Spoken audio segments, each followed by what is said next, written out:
मत्ती 26 उसकी 39 में लिखा, फिर वो थोड़ा और आगे बढ़कर मुंह के बल गिरा और ये प्रार्थना की, हे मेरे पिता, यदि हो सके तो ये कटोरा मुझसे टल जाए, तो भी जैसा मैं चाहता हूं वैसा नहीं, परंतु जैसा तू चाहता है वैसा ही हो। अब प्रभु यीशु मसीह जब थे वो गतसमनी बाग में थे। लोगों को लगता है कि जब यीशु मसीह ऐसी प्रार्थना कर रहे थे, बाइबल कहती है उनका पसीना जो था वो लहू की बूंदे बन बनकर जमीन पर गिर रहा था। इस लेवल का जो परमेश्वर के ऊपर बोझ था, इस लेवल का। अब लोग ये सोचते हैं कि यीशु मसीह ये कह रहे थे कि जो अगले दिन मैं क्रॉस उठाने वाला हूं, हे पिता ये कटोरा मुझसे टल जाए, लेकिन ऐसा नहीं है।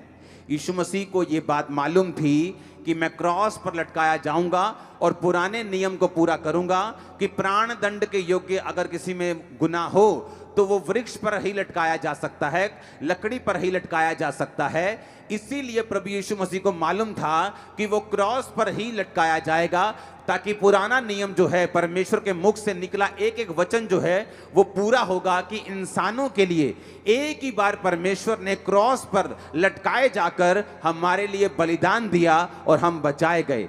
अब बाइबल कहती है जब प्रभु यीशु मसीह पिता को कह रहे थे कि पिता हो सके तो ये कटोरा मुझसे टल जाए, अब मैं बताता हूं वो कटोरा क्या था।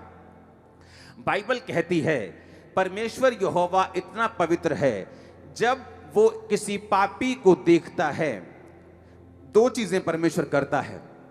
जब आप प्रभु यीशु मसीह को अपना मुक्तिदाता ग्रहण करते हैं, वचन कहता है वो आपके सारे पापों को लेता है और अपने पीठ पीछे फेंक देता है। यानी फिर वो आपके पापों को देखना नहीं चाहता। आप नशेड़ी थे, वो ये देखना नहीं चाहता। आपने व्यभिचार किया, वो देखना नहीं चाहता। आपने पुरानी जिंदगी में गुनाह किए, पाप किए, लोगों को मारा, लोगों को पीटा, आपने क्रोध किया, आपने विरोध किया, वो देखना नहीं चाहता। नहीं तो मैं कभी भी माफ ना होता। मसीह धर्म का मैं भी विरोधी था, लेकिन परमेश्वर ने मुझ पर दया की और मेरे गुनाहों को लेकर अपनी पीठ पीछे फेंक दिया। और अगर आज मैं परमेश्वर से पूछूं कि मैंने क्या गुनाह किए थे, तो परमेश्वर मुझको ये बोलेगा कि मैं उनको नहीं जानता, क्योंकि मैं उनको पीठ के पीछे फेंक चुका हूं। मुझे नहीं पता कि तूने कौन से गुनाह किए थे, मैं उसे देखता नहीं हूं।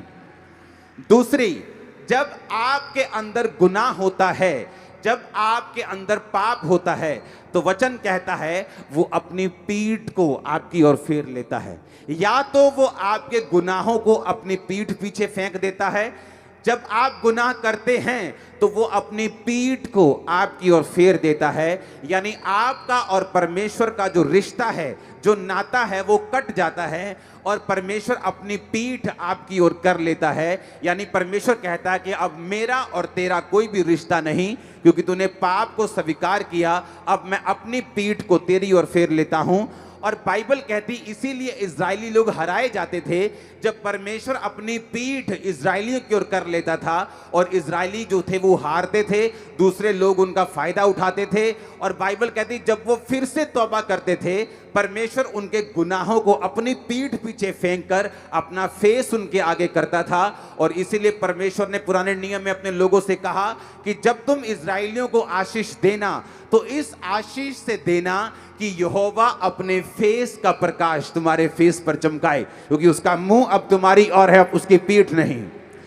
उसका मुंह आपकी ओर है यीशु मसीह के नाम में। उसका मुंह आपके परिवारों की ओर, आपके फाइनेंसेस की ओर है। आप इतना ऊंचा जाने वाले, दुनिया हैरान होने वाली यीशु मसीह के नाम में।